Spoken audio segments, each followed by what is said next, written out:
Des photographies, des négatifs sur plaques de verre, des archives, pas des théories, pas des légendes, pas du folklore, des photographies. Quand j'ai commencé à étudier l'architecture française de la Belle Époque, je ne cherchais pas une civilisation perdue. Je recherchais l'uniformité haussmannienne, l'innovation de la révolution industrielle, la grandeur de la Troisième République. Mais j'ai trouvé le rapport de commission de 1884. 12 structures, hauteur moyenne 147 mètres, construites entre 1880 et 1910. Des alignements de moins d'1 millimètre sur des emprises de plus de 200 mètres. Des canaux d'eau internes précédant la plomberie moderne de plusieurs décennies. Pas une fois, pas deux, 12 structures monumentales. Lyon, Marseille, Toulouse, Bordeaux, Lille, Strasbourg, Nantes.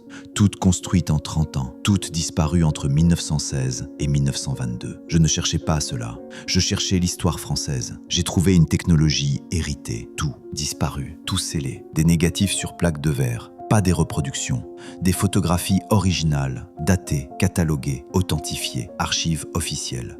12 structures photographiées entre 1880 et 1910 à travers la France par des équipes de relevés gouvernementales, toutes complètement disparues. J'ai trouvé ces photographies aux Archives nationales, numéro d'acquisition F21 792 6903. Documentation complète des extérieurs et partielle des intérieurs, pas des rendus artistiques, pas des propositions architecturales, pas des matériaux promotionnels, des photographies. Preuves documentaires commandées par le ministère des Travaux publics français. L'analyse photographique révèle une hauteur moyenne de 147 mètres, des détails ornementaux visibles à plus de 120 mètres. Cela nécessiterait des systèmes d'échafaudage non documentés dans aucun registre de construction. Pas de grue, pas d'élévateur mécanisé, pas d'acier structurel. Cette technologie précède son utilisation généralisée. Pourtant, des éléments de façade parfaitement symétriques, à des hauteurs dépassant Notre-Dame. Comment photographier quelque chose de 147 mètres de haut en 1884 ? Comment documenter des détails ornementaux à 120 mètres sans équipement moderne ? Pourquoi chaque photographie montre-t-elle des structures achevées sans aucun appareil de construction visible ? Pourquoi n'existe-t-il pas de photographie de progrès, seulement des bâtiments terminés, à moins qu'ils ne documentaient pas la construction, à moins qu'ils documentaient une découverte ? J'ai continué à creuser dans les registres de construction. 0 contrat de construction, 0 registre de paie des ouvriers, 0 dossier d'approvisionnement en matériaux, 0 permis de fondation. Les photographies existent, les bâtiments existaient, mais la documentation montrant comment ils ont été construits disparut. Les angles photographiques correspondent à la documentation architecturale tartarienne, relevés russes et centra-asiatiques d'avant 1800, même ratio géométrique. Même en phase verticale, même précision. Ces photographies prouvent que les structures existaient. La question n'est pas si elles existaient, la question est qu'étaient-elles ? Lyon, 1883, 152 mètres. Marseille, 1886, 143 mètres de haut. Toulouse, 1888, 149 mètres. Bordeaux, 1891, 151 mètres. Toutes en 8 ans. Pas une coïncidence, coordination. Les registres municipaux montrent des dates de début et de fin. Les cartes de relevé confirment les emplacements. Les collections photographiques documentent l'apparence. Pas Paris, pas une seule ville, pas un phénomène régional, national. De Lyon à Lille, de la Méditerranée à la Manche, de Strasbourg à Nantes. 12 villes, 12 structures, même période. Lyon, structure documentée, 1883-1889, 152 mètres, base de 87,2 mètres. Marseille, relevé photographique, 1886, 143 mètres, empreinte au sol, de 92,4 mètres. Toulouse, plan archivé 1888, 149 mètres. Fondation s'étendant à 14 mètres de profondeur. Bordeaux, registre municipal 1891, 151 mètres. Canaux souterrains s'étendant sur 412 mètres. Lille, documentation officielle 1893, 148 mètres. Système hydraulique intégré. Strasbourg, photographie de 1895, 114 mètres. Chambre de résonance acoustique. Nantes, archives de 1897, 146 mètres. Conduit revêtu de cuivre. Rouen, relevé d'ingénierie 1899, 145 mètres. Espace vide géométrique. Reims, plan de 1901, 150 mètres. Réseau de canaux de pression. Dijon, photographie de 1903, 147 mètres. Jonction de distribution d'eau. Clermont-Ferrand, documentation de 1906, 149 mètres. précision d'alignement submillimétrique. Montpellier, archives de 1909, 148 mètres, proportion de porte de 6,4 mètres. Pas un endroit, pas deux. 12 grandes villes françaises, même décennie, 1883-1910, 27 ans, même proportion, 140-152 mètres, variation d'au moins de 10%. Même technique, précision submillimétrique, impossible pour les années 1880. Les archives municipales de Lyon ont les documents, les archives de Marseille aussi, les archives départementales de Haute-Garonne, les archives municipales de Bordeaux, les archives municipales de Lille, les archives de Strasbourg, les archives départementales de Loire-Atlantique. Tout catalogué, tout scellé, tout à accès restreint, section scellée après 1920. Même période, même politique, pas des accidents, pas des omissions, une politique. Pourquoi ? Comment 12 villes séparées construisent-elles des structures identiques simultanément ? Comment la France des années 1880 coordonne-t-elle une précision de 140 mètres sur 1000 km ? Pourquoi aucun historien n'a-t-il remarqué ce pattern ? À moins qu'ils aient remarqué, à moins qu'ils aient choisi le silence. Les permis de construction municipaux existent pour des projets plus petits, même période, même bureaucratie. Mais pour ces 12, rien, comme si elles apparaissaient sans processus bureaucratique. La distribution géographique correspond aux cartes de route commerciales tartariennes, territoire européen d'avant 1800. Mêmes emplacements, même espacement, même signification stratégique, 12 villes, 12 structures. Et ce n'est que ce qui a survécu à la documentation. Qu'en est-il du reste ? Parlons des mesures maintenant. Pas des estimations, pas des approximations. Dimension relevée. La structure de Lyon, 152,4 mètres de haut, base de 87,2 mètres, mur aligné à 0,3 mm près sur plus de 200 mètres. Impossible. Pourtant documenté. J'ai trouvé les plans de relevé originaux. Institut géographique national. Plan d'élévation montrant des mesures précises. Coupe transversale avec annotation dimensionnelle. Pas de la maçonnerie grossière, pas de la pierre taillée à la main, pas des tolérances du 19e siècle. Précision submillimétrique. Exactitude au laser, sur des structures de la taille de cathédrale. Tolérance d'alignement de 0,3 mm sur des portées horizontales de 200 mètres. Les équipements de relevé des années 1880, les théodolites, étaient précis à environ 30 mm au mieux. Les variations d'épaisseur des murs, moins de 2 mm. Sur des élévations verticales de 150 mètres. Les tassements de fondation, moins de 5 mm, après plus de 30 ans. Cela nécessite de l'ingénierie des matériaux modernes, de la construction d'idées par GPS, de la précision assistée par ordinateur. Rien de tout cela n'existait. Les plans de Marseille montrent la même précision. Alignement de 0,4 mm sur 185 mètres.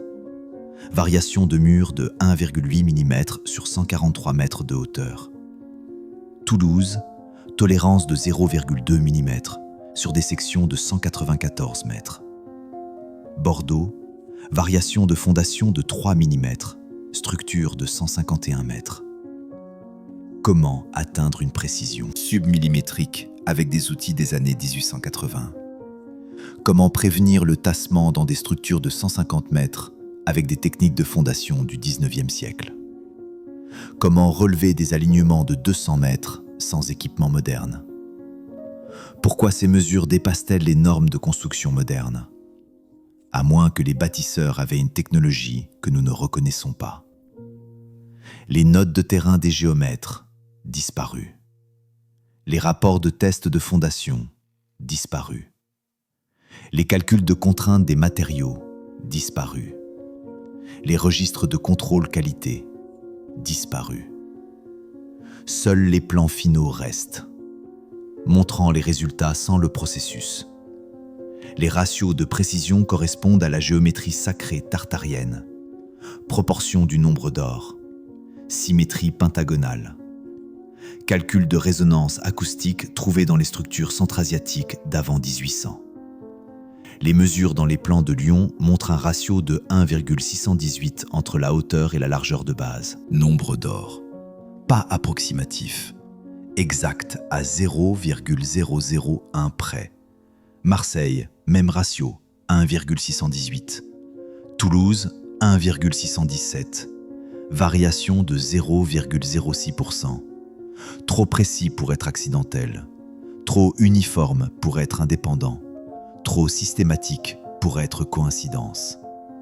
Les mesures prouvent une technologie avancée.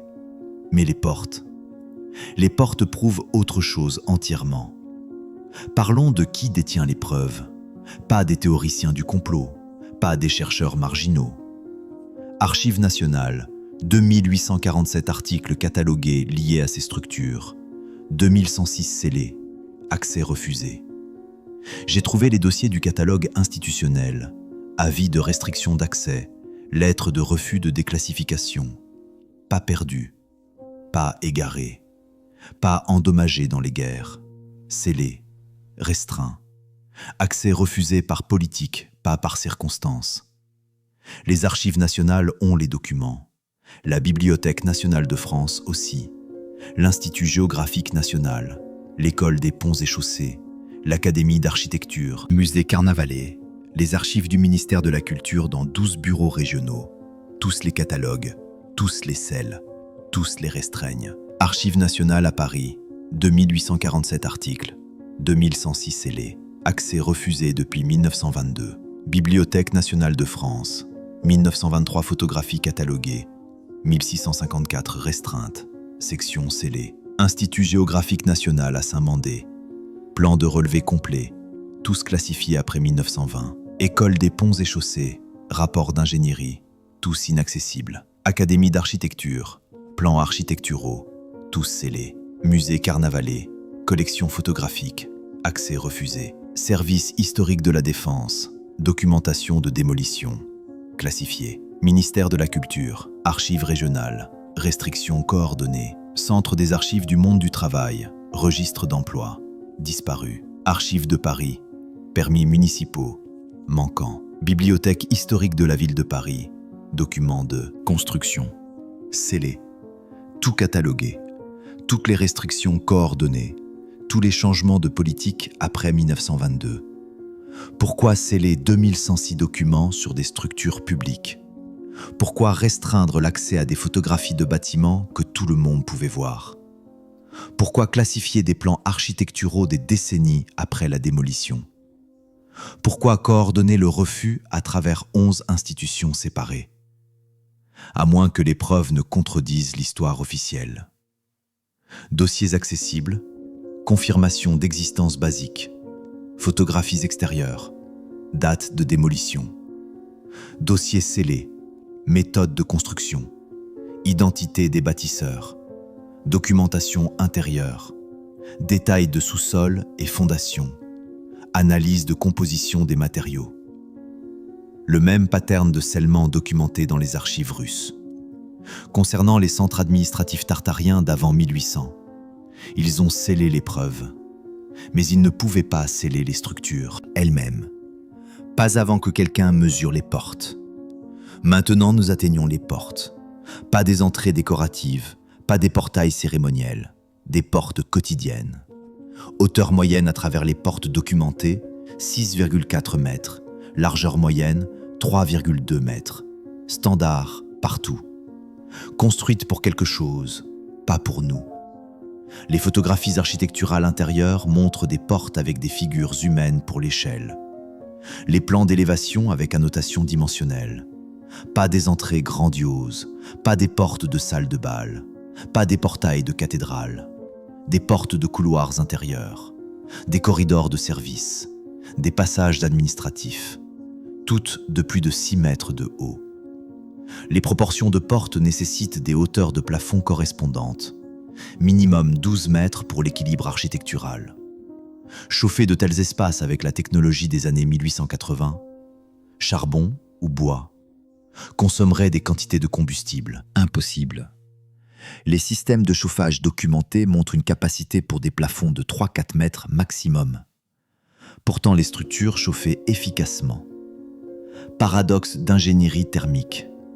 Les photographies de Lyon montrent des portes de 6,8 mètres, largeur de 3,4 mètres, corridor de service, pas d'entrée principale. Marseille, porte de 6,2 mètres, passage administratif ordinaire. Toulouse, hauteur de 6,6 mètres, couloir intérieur standard. Bordeaux, 6,3 mètres, porte de stockage, porte utilitaire. Pourquoi construire des portes de 6 mètres pour des humains de 1,7 mètres? Pourquoi gaspiller des matériaux sur des largeurs de portes de 3 mètres? Pourquoi chauffer des espaces de plafond de 12 mètres de manière inefficace? Pourquoi répéter ce pattern dans chaque structure? Pourquoi maintenir des proportions architecturales qui rejettent l'échelle humaine? À moins que les humains n'étaient pas les habitants originaux. Les documents de justification architecturale, absents. Les spécifications du client, absentes. Les rapports de justification de conception, absents. Les considérations d'accessibilité, absentes. Seulement les mesures restent. Pas d'explication pour pourquoi. Les hauteurs de portes de 6-7 mètres documentées de manière cohérente. Dans les structures tartariennes à travers l'Asie centrale, la Russie et maintenant la France. Même proportion, même standardisation, pattern global. Les portes n'ont pas été construites pour nous, mais ce qui est en dessous d'elles. C'est là que la véritable impossibilité commence. Chaque structure, chacune d'elles, réseau souterrain, pas des égouts, pas du stockage, des systèmes de distribution hydraulique, canaux d'eau de 2,4 mètres de large, 3,1 mètres de haut, s'étendant sur plus de 400 mètres depuis chaque structure. Tout avant 1910.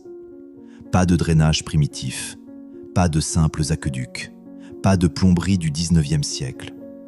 Réseau hydraulique pressurisé, canaux taillés avec précision, points de jonction géométrique, chambre de résonance acoustique. La distribution d'eau pressurisée nécessite des stations de pompage, non documentées jusqu'aux années 1920 dans ces villes. Système de vannes, aucune preuve archéologique. Construction de canaux étanches, ciment moderne non disponible. Pourtant, les systèmes fonctionnaient. L'eau coulait vers le haut, à travers les structures, jusqu'à des hauteurs de 147 mètres. Violation de la physique. Sans technologie que nous ne reconnaissons pas. Souterrain de Lyon. Canaux s'étendant sur 847 mètres. Largeur de 2,6 mètres. Hauteur de 3,2 mètres. Canaux de Marseille. 612 mètres de longueur.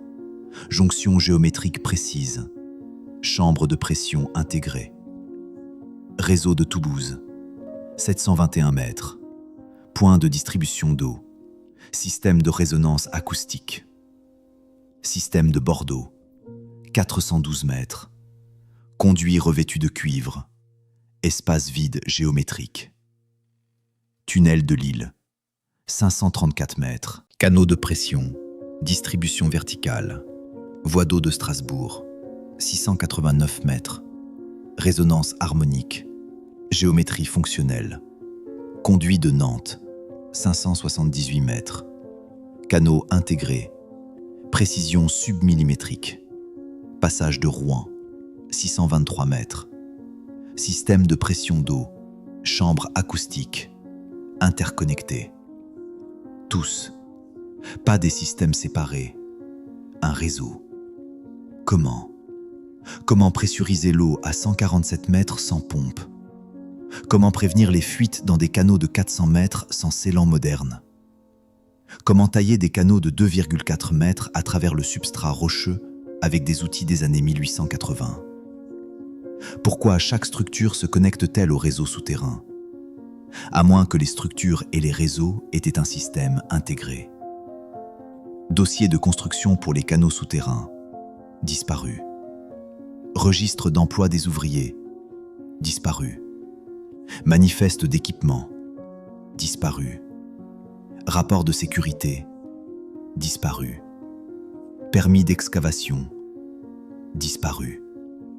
Seulement les cartes de relevé, montrant des systèmes terminés.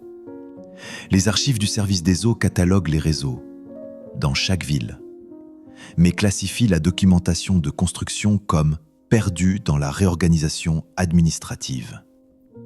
Même phrase, utilisée dans 7 villes.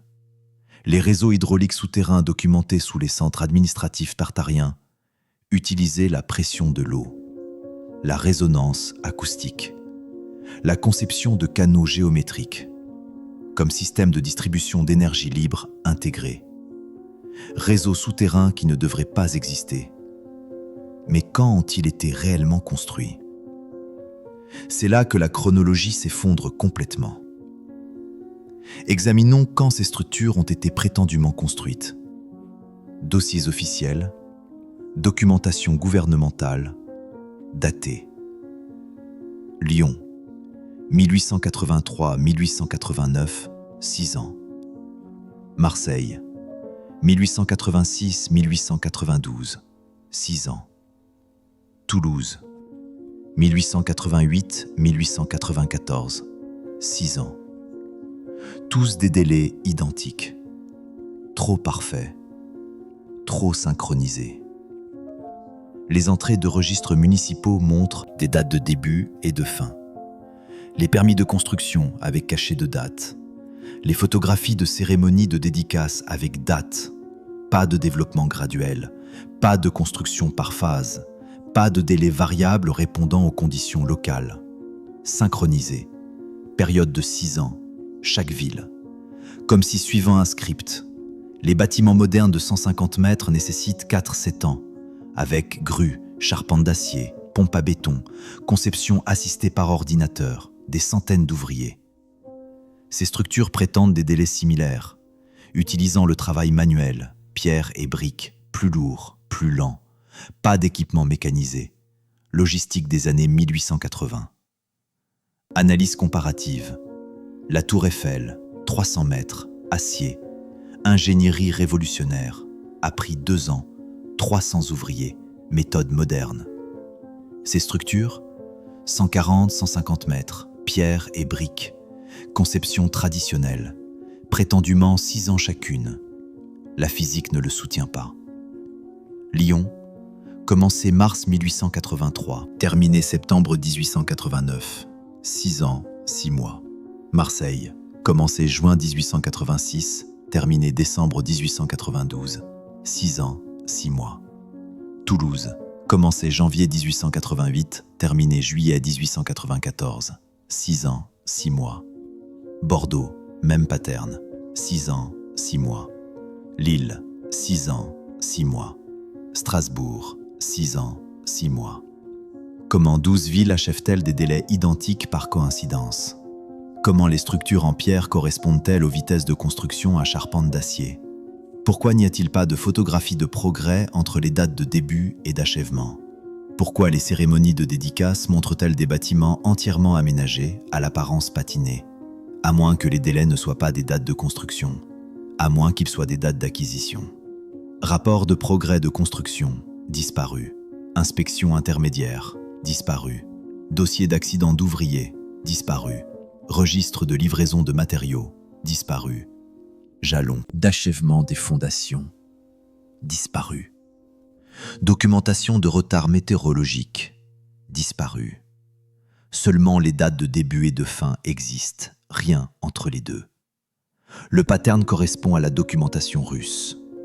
Bâtiment administratif nouvellement construit, 1850-1880. Montrant patine. Tassement de fondation. Styles architecturaux incompatibles avec les dates de construction déclarées. Suggérant des structures tartariennes préexistantes. Revendiquées et antidatées. Les photographies de cérémonies de dédicace montrent quelque chose d'étrange. Les bâtiments semblent vieillis. Les fondations tassées. Les paysages matures. Les arbres de 20-30 ans. Comme si les structures avaient existé bien avant leur date de construction. Les délais ne fonctionnent pas. Mais en 1916, quelque chose a changé. Et c'est là que la véritable effacement a commencé. Tout change. Pas graduellement, immédiatement. Première structure démolie. Lyon, mars 1916. En décembre 1922, 12 structures disparues. 6 ans. Même délai que leur construction supposée. Synchronisé encore. Mais pourquoi?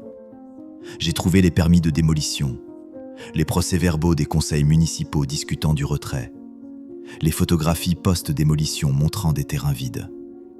Pas des dommages de guerre, pas des bombardements stratégiques, pas de nécessité militaire. Démolition délibérée, retrait contrôlé, coordonné à travers la France. Pendant le chaos de la guerre, démolir 12 structures de plus de 140 mètres pendant la Première Guerre mondiale et la période post-guerre immédiate nécessite une main-d'œuvre massive, des matériaux explosifs, de l'équipement lourd, une logistique coordonnée, toutes les ressources prétendument consacrées à l'effort de guerre et à la reconstruction. Pourtant, les démolitions procèdent, efficacement, complètement, ne laissant aucune récupération architecturale, aucune réutilisation de matériaux. Tous les débris retirés, sites dégagés, comme si effacer les preuves importait plus que la conservation des ressources en temps de guerre. Lyon, démolition commencée mars 1916, achevée septembre 1916. 6 mois. Marseille, commencée juillet 1917, achevée janvier 1918. 6 mois. Toulouse, commencée mars 1918, achevée septembre 1918. 6 mois. Bordeaux, avril 1919 à octobre 1919. 6 mois. Chaque démolition, 6 mois exactement. Pour des structures qui ont prétendument pris 6 ans à construire. Pourquoi commencer les démolitions pendant la pénurie de ressources en temps de guerre? Pourquoi prioriser le retrait plutôt que des besoins d'infrastructures plus critiques? Pourquoi achever les 12 démolitions dans une fenêtre identique de 6 ans? Pourquoi ne laisser aucune récupération architecturale quand les matériaux étaient désespérément nécessaires? À moins que la préservation n'ait jamais été l'objectif.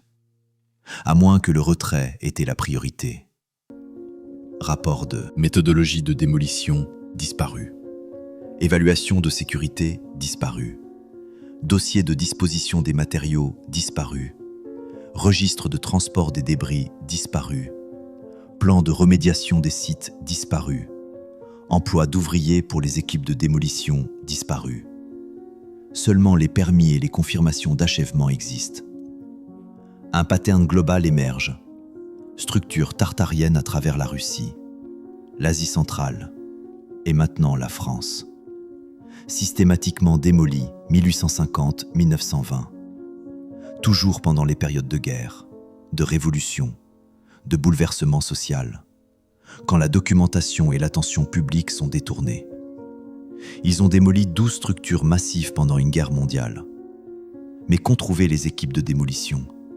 C'est documenté, brièvement. Et cela nous amène aux chambres scellées. Ce que les ouvriers de démolition ont rapporté, avant que leurs témoignages soient classifiés. Et c'est exactement là où la prochaine section commence. Les équipes de démolition ont trouvé quelque chose. Ils ont écrit des rapports, brièvement, avant classification, avant scellement. Rapport de démolition de Lyon, juin 1916. Système de canaux internes à usage inconnu, revêtu de cuivre, acoustiquement résonnant. Pas des rumeurs, pas du folklore, pas des théories du complot. Rapport de démolition officiel, évaluation d'ingénierie, témoignages d'ouvriers, tous documentés, tous scellés immédiatement après dépôt. J'ai trouvé des portions déclassifiées, des transcriptions de témoignages d'ouvriers, des articles de journaux de la période 1916-1918, avant la censure. Rapport de démolition de Lyon. Canaux acoustiques revêtus de cuivre, ne servant aucune fonction apparente, à l'intérieur des murs. Découverte de Marseille. Espace vide géométrique. Chambre de résonance sous les sous-sols. Découverte de Toulouse. Conduit de cuivre. Système de distribution. Aucun objectif documenté. Analyse de Bordeaux. Dépôt cristallin. Dans les chambres scellées. Composition inconnue, évaluation de l'île. Réseau de canaux internes, géométrie de précision, usage inexpliqué. Documentation de Strasbourg, chambre acoustique. Espace de résonance harmonique. Alignement géométrique. Rapport de Nantes. Système revêtu de cuivre, distribution verticale. Canaux de pression. Témoignage de Rouen. Espace vide. Géométrie fractale. Aucune fonction structurelle. Évaluation de Reims. Chambre cristalline. Dépôts minéraux. Composition non standard. Tous classifiés, tous scellés, tous perdus. Canaux acoustiques revêtus de cuivre, ne servant aucune fonction apparente. À l'intérieur de structures supposées être des bâtiments administratifs. Espace vide géométrique. Chambre de résonance sous les sous-sols. Dépôt cristallin dans les pièces scellées. Rien de cohérent avec les objectifs de construction déclarés. Tout nécessitant de l'art. Métallurgie. Des connaissances acoustiques. Des techniques de construction au-delà des capacités des années 1880. Pourquoi sceller des rapports sur des bâtiments démolis? Pourquoi classifier des témoignages d'ouvriers sur des structures vides? Qu'est-ce que les équipes de démolition pourraient découvrir qui nécessitait une suppression immédiate? À moins que les systèmes internes ne prouvaient quelque chose. À moins qu'ils ne prouvaient l'origine. Rapport de démolition complet, disparu. Documentation photographique des intérieurs pendant la démolition, disparu. Analyse matérielle des systèmes découverts, disparu. Dossier de disposition du cuivre et des matériaux cristallins, disparu. Tous classifiés ou détruits. Seuls des résumés fragmentaires ont fuité. Ou déclassifiés des décennies plus tard. Archives du ministère de la Guerre, Service historique de la Défense, Préfecture de police de Paris. Tous classifient la documentation de démolition sous les lois de secret militaire. Citant la sécurité nationale, pour des bâtiments déjà démolis, les chambres de résonance acoustique correspondent exactement. Les conduits revêtus de cuivre, les espaces vides géométriques, la technologie de distribution d'énergie libre tartarienne, documentée dans les structures russes d'avant 1850, avant leur démolition. Les rapports de démolition prouvaient des systèmes internes avancés, mais les cartes prouvent quelque chose d'encore plus troublant. Les cartes ne mentent pas. Elles révèlent les priorités.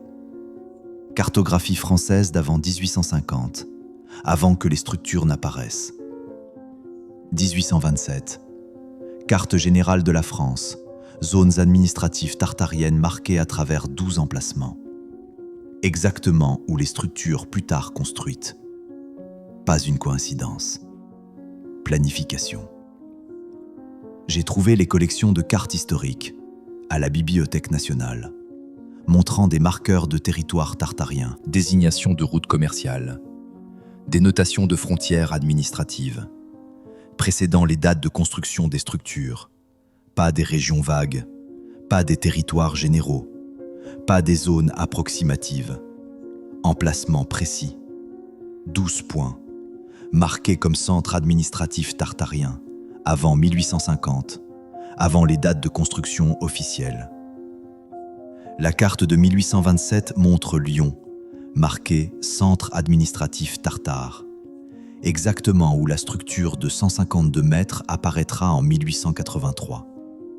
Marseille, même marquage, 1827. Zone d'influence tartare. Toulouse, poste commercial tartare, 1827. Exactement l'emplacement de la structure de 1888. Bordeaux, nœud de distribution tartare, carte de 1827. Si les structures ont été construites 1880 à 1910, pourquoi les cartes de 1827 marquent-elles les emplacements exacts, comme centre administratif tartarien? Les cartes ne prédisent pas la construction future, elles documentent la signification existante. Soit les cartes sont prophétiques, Impossible. Soit les structures existaient avant les dates de construction déclarées. Comment les cartes de 1827 prédisent-elles les emplacements de construction des années 1880 exactement? Pourquoi marquer des emplacements comme centre administratif des décennies avant que les bâtiments n'apparaissent? Pourquoi utiliser la désignation tartarienne sur les cartes gouvernementales françaises officielles? Pourquoi ces marqueurs de cartes disparaissent-ils des éditions post-1850? À moins que les structures n'existaient déjà. À moins que les cartes documentaient la réalité avant que le récit ne change. Dossier de révision de cartes, disparu. Justification de mise à jour cartographique, disparu. Note de relevé expliquant le placement des marqueurs, disparu. Correspondance administrative sur les changements de désignation, disparu. Seules les cartes elles-mêmes restent, montrant avant et après. Édition de cartes pré-1850 montre les désignations tartariennes, emplacement précis, signification administrative. Édition de cartes post-1850, marqueur tartarien supprimé. Même emplacement, différentes désignations. Même territoire, récit changé. L'analyse globale des cartes révèle le même pattern. Zone administrative tartarienne marquée sur les cartes européennes, russes et asiatiques d'avant 1850. Correspondent exactement aux emplacements, où les structures nouvelles apparaissent 1850-1910, suggérant une infrastructure tartarienne globale, systématiquement revendiquée et antidatée. Les cartes de 1827 montrent quelque chose d'autre.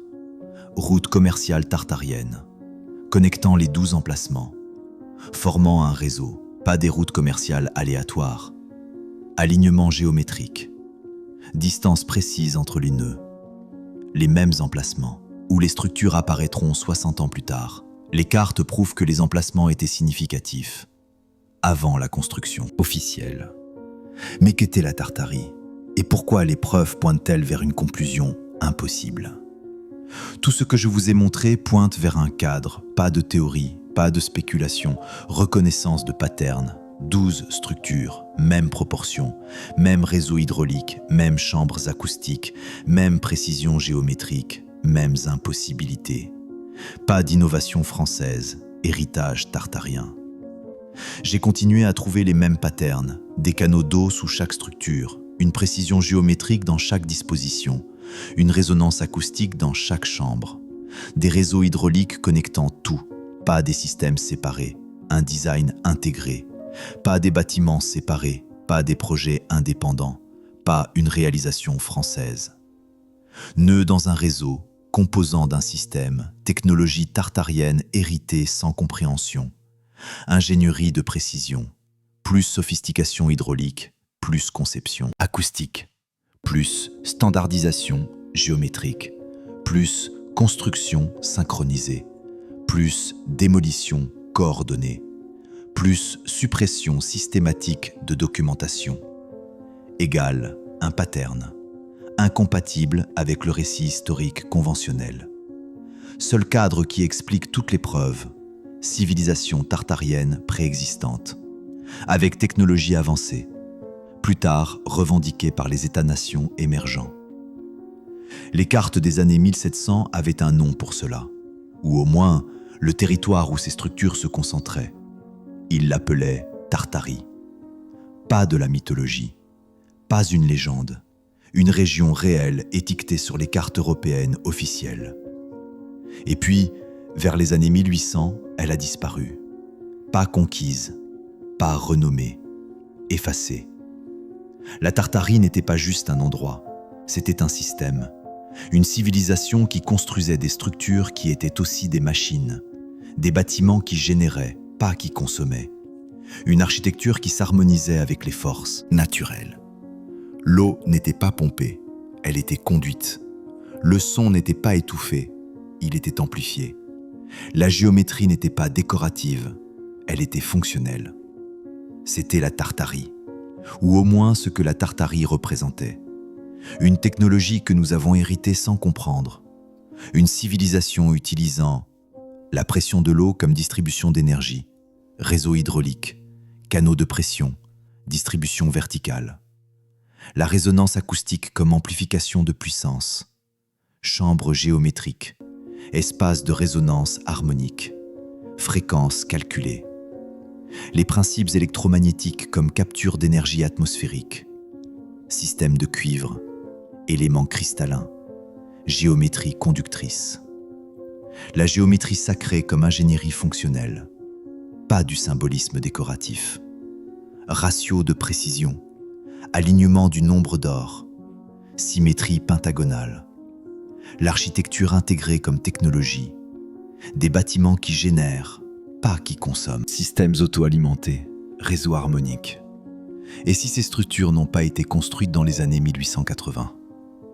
Et si elles ont été découvertes, revendiquées, antidatées ? Et si la Tartarie n'était pas de la mythologie, mais de la méthodologie ? Et si nous n'avons pas inventé la civilisation moderne, nous l'avons héritée et dégradée ? Et si tout ce qu'on nous a enseigné sur le progrès technologique est à l'envers ? Dossier administratif tartarien, complètement disparu. Registre de maintenance des structures d'avant 1850, disparu. Documentation de construction originale des bâtisseurs réels, disparu. Preuve de continuité culturelle, disparu. Tous systématiquement détruits ou scellés. Pendant la période 1850-1920. Avant d'aller plus loin, si vous êtes toujours là, si vous ressentez cette même étincelle que j'ai ressentie quand j'ai commencé ce voyage, faites-moi une petite faveur. Appuyez sur le bouton « J'aime » maintenant. Pas pour l'algorithme, mais parce que ça me dit que vous êtes l'une des rares personnes qui veut réellement la vérité. L'une des rares qui voit ce qui est caché entre les lignes. Parce que ce qui vient ensuite change tout. Les preuves pointent vers une seule conclusion. Ce n'étaient pas des châteaux français. Ce n'étaient pas des palais russes. Ce n'étaient pas des inventions européennes. C'étaient des structures tartariennes. Construites par une civilisation qui comprenait des principes que nous avons seulement récemment commencé à redécouvrir. Et dans les années 1800, quand nous les avons hérités, nous avons fait ce que toute culture fait quand elle trouve une technologie qu'elle ne comprend pas. Nous l'avons revendiquée comme la nôtre. Nous avons antidaté la construction. Nous avons effacé les bâtisseurs. Et nous nous sommes assurés que personne ne pourrait prouver le contraire. Le cadre tartarien explique les preuves. Mais il soulève plus de questions. À propos de ce que nous avons hérité d'autres, et ce qu'ils ont scellé d'autres. Ils ont démoli les structures, pas tout, réseau souterrain, toujours là, scellé, accès restreint. Lyon, 847 mètres de canaux souterrains scellés. Marseille, 612 mètres. Toulouse, 721 mètres. Toute infrastructure classifiée. Pas des tunnels effondrés, pas des ruines dangereuses, pas de l'infrastructure oubliée. Délibérément scellée. Bouchons de béton, portes verrouillées, sécurité armée, toujours maintenue, toujours restreint, toujours caché. Les cartes d'infrastructure municipales montrent des sections scellées, marquées accès restreint. Relevé radar de pénétration au sol moderne, quand disponible. Documentation de refus d'accès. Lyon scellé, 847 mètres de canaux. Accès refusé depuis 1923. Marseille, restreint, 612 mètres. Demande d'accès archéologique refusée. Toulouse, classifié, 721 mètres. Sécurité maintenue depuis un siècle. Bordeaux, refusé, 412 mètres. Permis de relever refusé. Lille, bloquée, 534 mètres.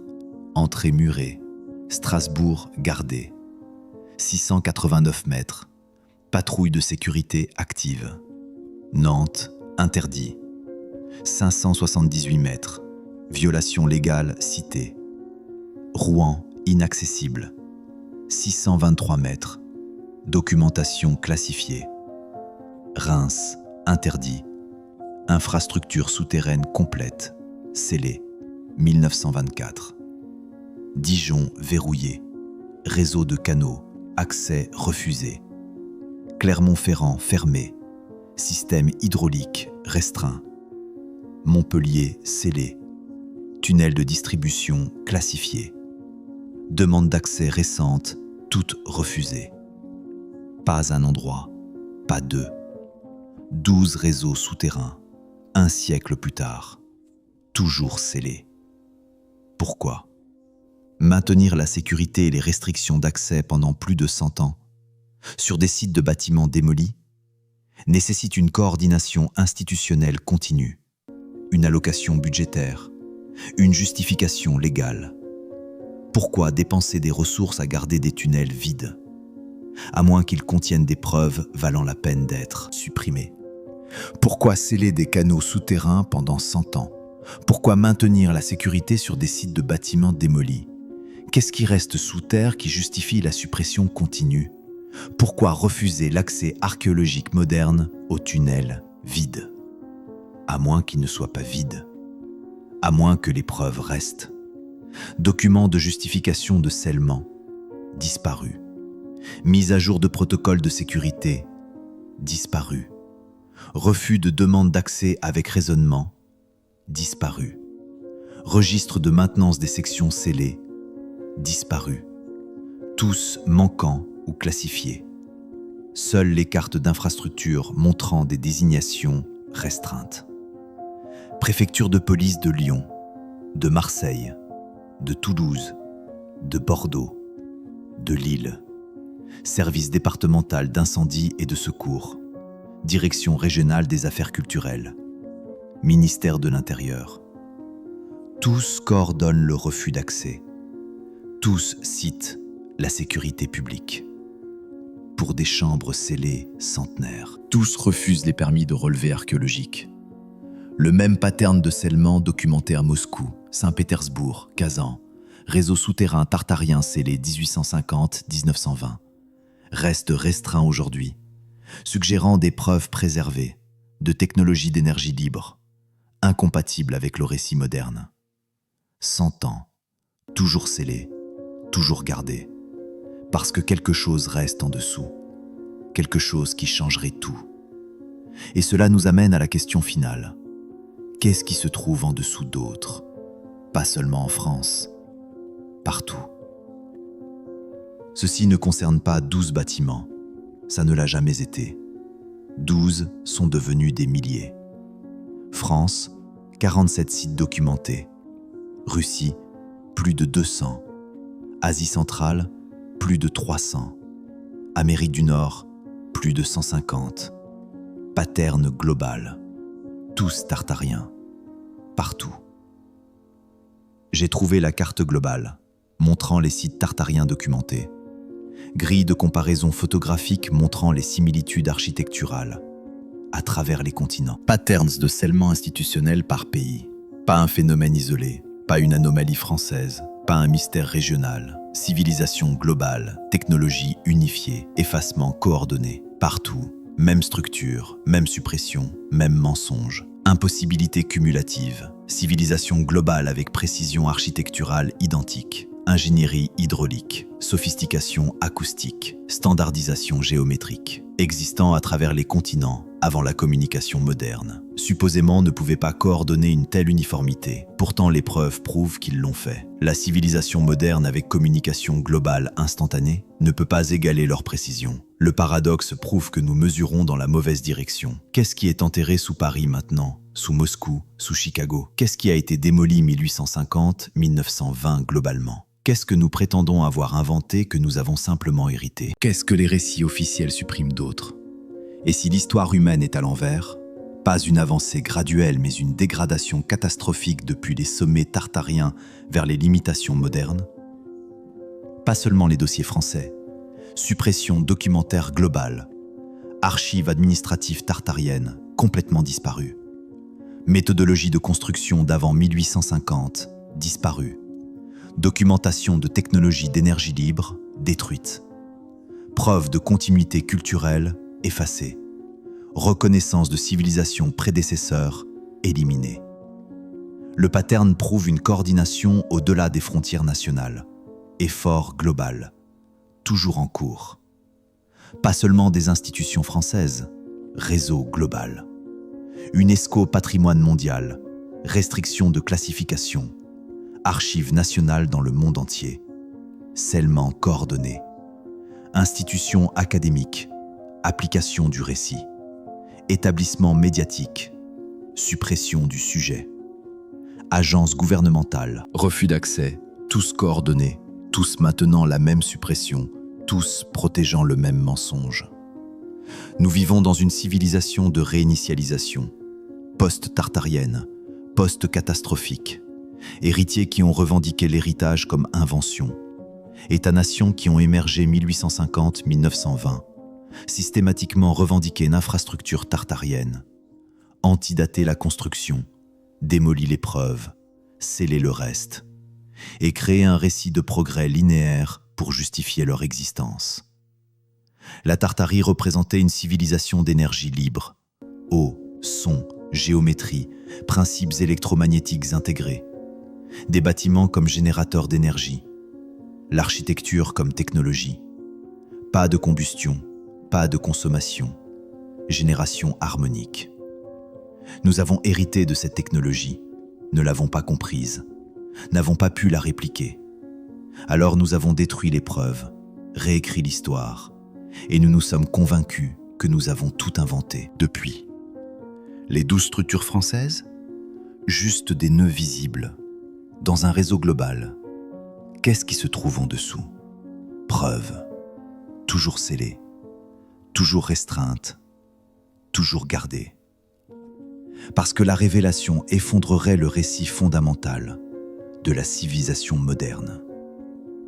Cette enquête ne se termine pas, elle se multiplie. Chaque chambre scellée, chaque site démoli, chaque archive restreinte, les preuves persistent, attendant quelqu'un prêt à poser les questions que tout le monde a accepté de ne pas poser. Qu'est-ce qui reste sous Lyon maintenant? Qu'est-ce qui est scellé à Marseille? Quelle technologie reste dans ces chambres revêtues de cuivre? Que révélerait le radar de pénétration au sol si nous avions l'accès autorisé? Qu'arriverait-il si un gouvernement déclassifiait tout? Qu'arriverait-il si une chambre scellée s'ouvrait? Que trouverions-nous? Qu'est-ce qui changerait? Les preuves sont là, documentées, photographiées, mesurées, scellées. Les 12 géants français n'étaient pas français, n'ont pas été construits en 1880, n'ont pas été démolis par nécessité. Ils étaient tartariens, préexistants, hérités, puis effacés, parce qu'ils prouvaient quelque chose que nous ne sommes pas censés savoir. Nous n'avons pas inventé la civilisation moderne, nous avons dégradé depuis quelque chose de bien plus avancé. Et les preuves, toujours enterrées, toujours scellées, toujours attendant sous nos pieds. Les questions ne se terminent pas, elles se multiplient. Qu'est-ce qui se trouve en dessous ?